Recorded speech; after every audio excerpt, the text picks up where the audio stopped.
right, we are going to kick off our post-race media availabilities today here for the Enjoy Illinois 300. We are now joined by Brian Wilson, crew chief for the number 2 team, and Walter Czarnecki, the executive vice president of Penske Corporation. For both of you, before we open it up to questions, why don't you walk us through, those final laps and what it feels for the number 2 team to get their first win of the season? Yeah, I feel like, to start with, it was a great day for everyone at Ford to have 2 of our cars up front, and the 22 obviously ran well as well. It was a great day. For the 2 cars specifically, it was going to be a good day. But then all of a sudden, within a lap, it turned into a great day for us. For our team, it's great to see. We've had a lot of progress this year, and feel like we've been building towards this to be able to compete for wins. So to be able to get it was a great day. All right, we'll go ahead and open up to questions. We'll start right up here and then go to Bob.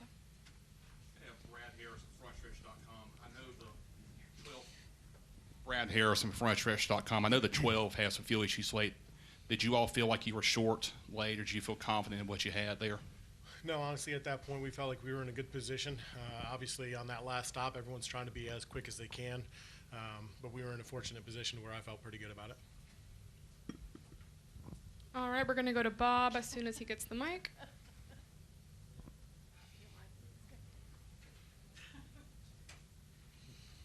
Thank you. Bob Pockris, Fox Sports. For both of you, how would you describe Austin's kind of attitude or approach? Do you feel like he's racing as if he feels like he's racing for his job? Do you feel like he's racing feeling like, okay, I'm still a young driver just trying to improve? Where do you see him?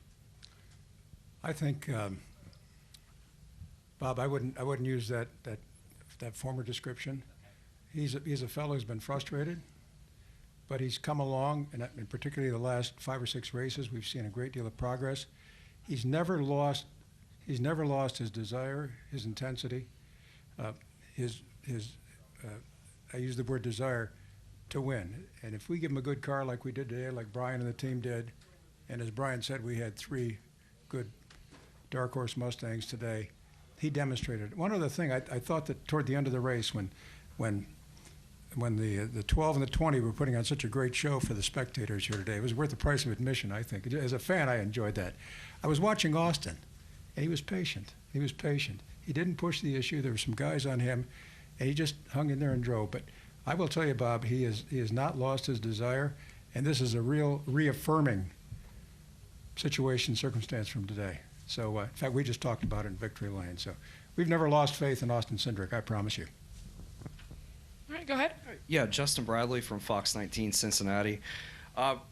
Yesterday I talked to Austin about building speed, and you guys obviously had a lot of speed today. And you put yourself in the right position. A lot of times you got to have a complete race, and you guys really were there in position, and you did have a complete race. So how does that build momentum for you guys going forward?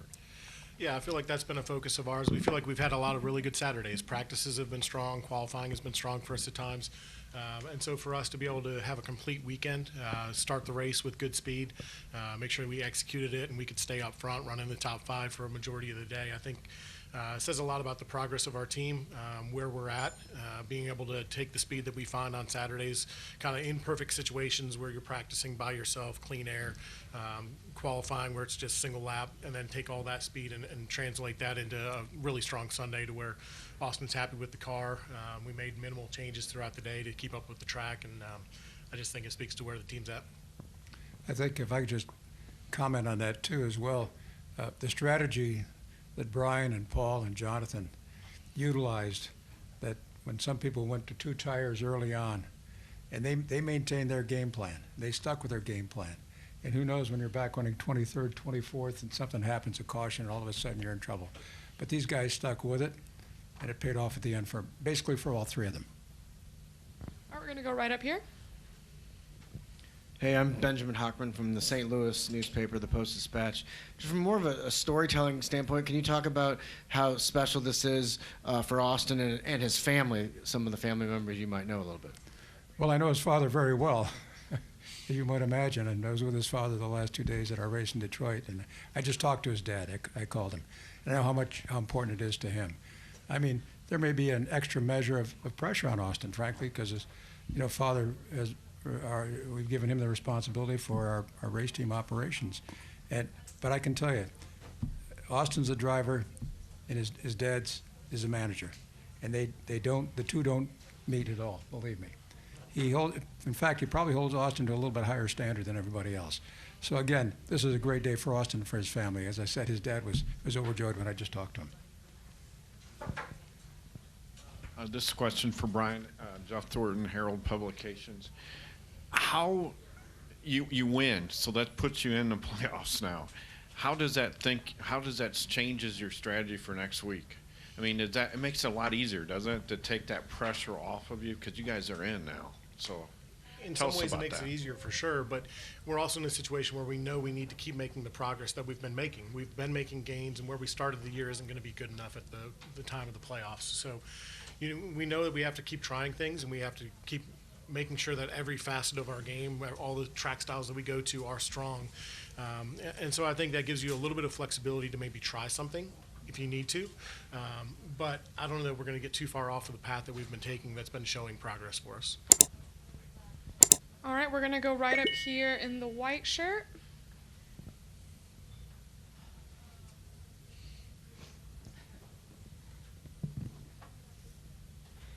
This is a question for Brian. Samuel Stubbs, yardbarker.com. Joey Logano won here a couple years ago. Ford very fast this weekend in practice and qualifying. And they were very fast here last year, too. How much did you lean on your teammate, Joey Logano? How much did you lean on other Fords as well to maybe glean some information and then use that to your advantage? Your win comes with the misfortune of your teammate, but a big win for you guys. How did you learn from your teammates and Ford in particular for this track?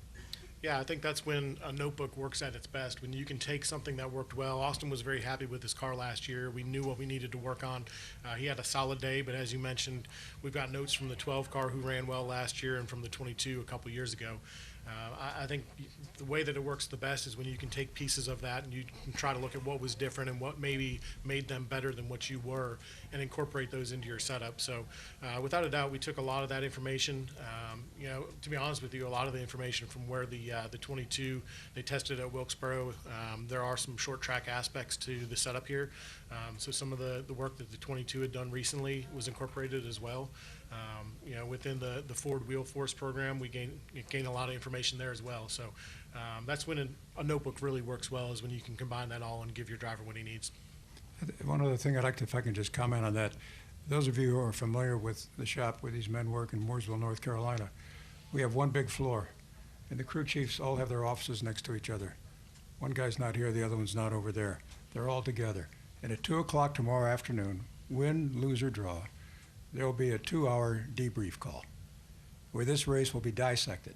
And Brian and his colleagues are there, and the drivers are there, and we have engineers in there.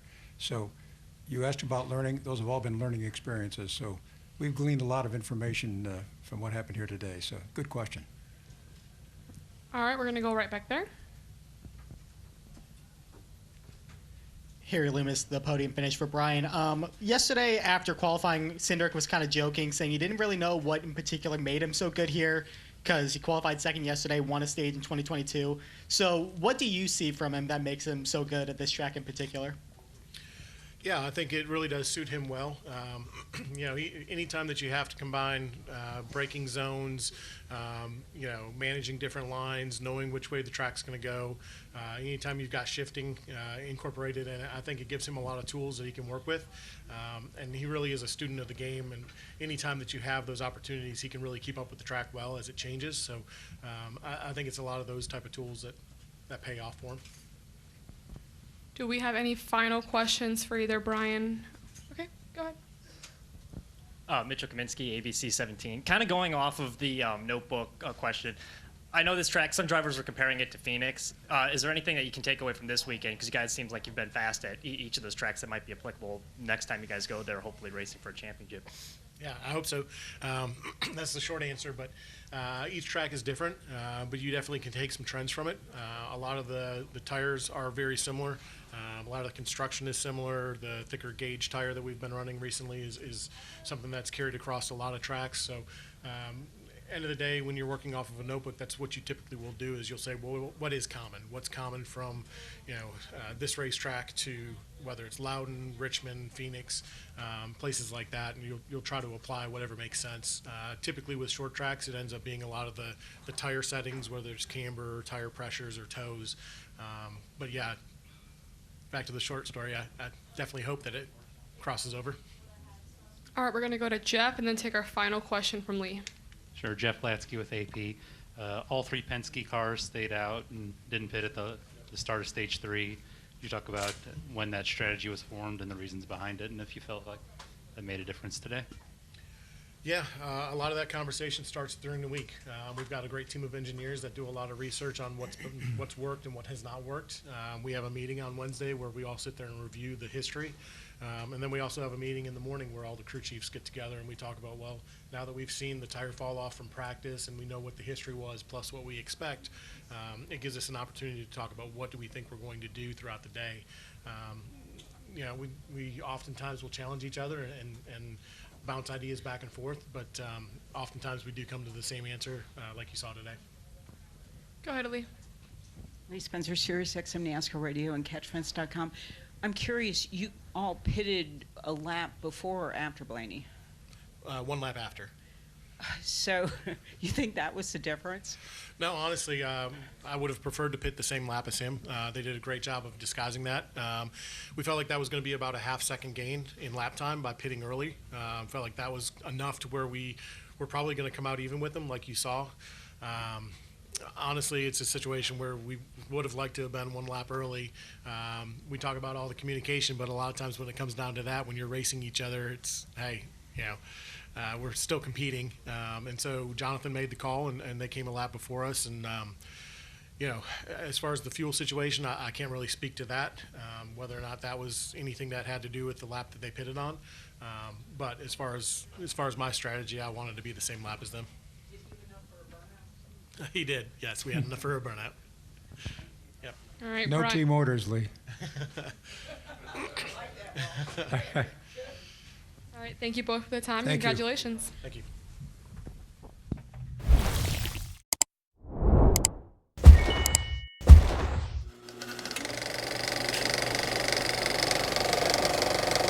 All right, there's the checkered flag. Great job, driver.